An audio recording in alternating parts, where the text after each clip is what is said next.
because your job as a parent is to make your child socially desirable by the age of 4. Like you want to burn that into your brain, because people don't know that. That's your job. And here's why. It's easy if you think about it carefully. So you imagine you've got a 3-year-old child, so sort of halfway through that initial period of socialization, and you take that child out in public. Okay, what do you want for the child? Who cares about you? What do you want from for the child? You want the child to be able to interact with other children and adults so that the children are welcoming and smile and want to play with him or her, and so the adults are happy to see the child and treat him or her properly.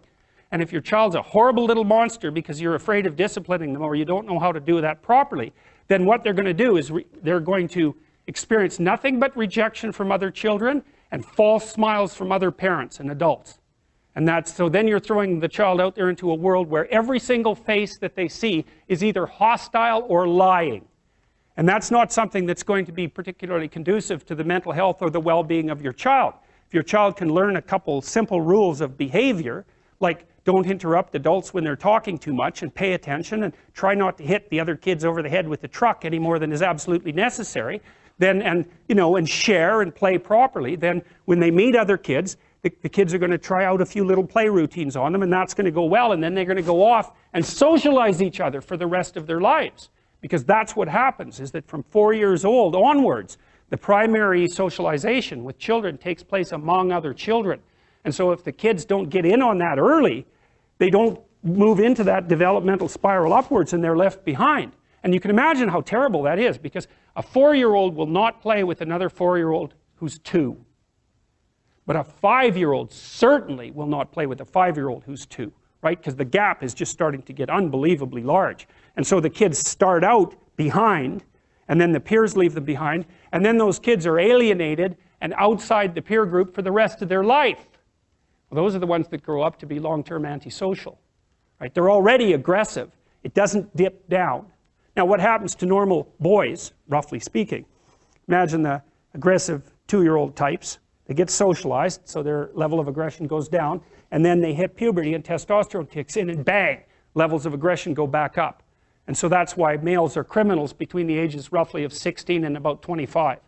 So, and it matches the creativity curve, by the way. It's so cool. If you look at the spike of creativity among men, 16 to 25, then it starts to go down. Criminality matches that absolutely perfectly.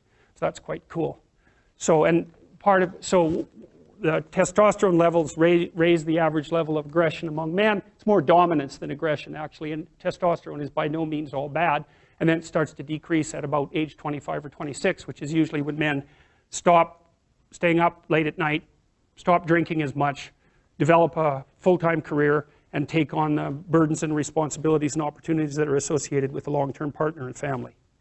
And so, well, so that's the development of what I would call predatory aggression, because I also think that the agreeableness distribution is probably something like predatory aggression versus maternal sympathy. It's something like that. So if you look at other mammals that are predators, because we're predators as well as prey animals, if you look at other animals like bears, the male bear has absolutely nothing to do with the raising of the infants. In fact, the female bears will keep the male the hell away because he's likely to kill the infants and maybe even to eat them.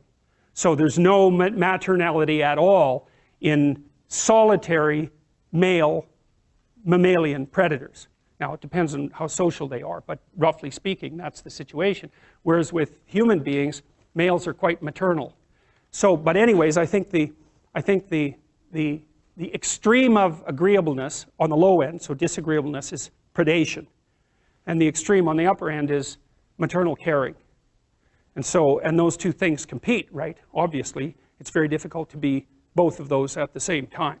And so men, of course, in the wild, so to speak, are very, very few women hunt in modern societies or in archaic societies.